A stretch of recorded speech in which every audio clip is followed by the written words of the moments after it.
The contraction of a skeletal muscle generates the force necessary to move the skeleton. A contraction is triggered by a series of molecular events known as the cross-bridge cycle. In a skeletal muscle fiber, the functional unit of contraction is called the sarcomere.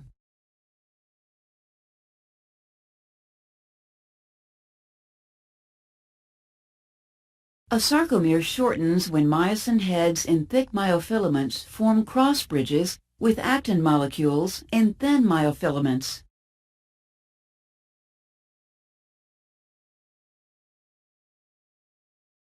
The formation of a cross bridge is initiated when calcium ions, released from the sarcoplasmic reticulum, bind to troponin. This binding causes troponin to change shape. Tropomyosin moves away from the myosin-binding sites on actin, allowing the myosin head to bind actin and form a cross-bridge. Also note that the myosin head must be activated before a cross-bridge cycle can begin. This occurs when ATP binds to the myosin head and is hydrolyzed to ADP and inorganic phosphate. The energy liberated from the hydrolysis of ATP activates the myosin head, forcing it into the cocked position. A cross-bridge cycle may be divided into 4 steps. Step 1. Cross-bridge formation.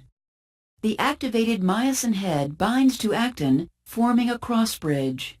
Inorganic phosphate is released, and the bond between myosin and actin becomes stronger.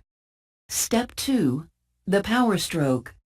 ADP is released and the activated myosin head pivots, sliding the thin myofilament toward the center of the sarcomere.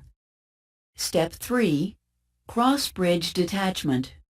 When another ATP binds to the myosin head, the link between the myosin head and actin weakens, and the myosin head detaches. Step 4. Reactivation of the myosin head. ATP is hydrolyzed to ADP and inorganic phosphate. The energy released during hydrolysis reactivates the myosin head, returning it to the cocked position. As long as the binding sites on actin remain exposed, the cross-bridge cycle will repeat. And as the cycle repeats, the thin myofilaments are pulled toward each other and the sarcomere shortens. This shortening causes the whole muscle to contract. Cross-bridge cycling ends when calcium ions are actively transported back into the sarcoplasmic reticulum.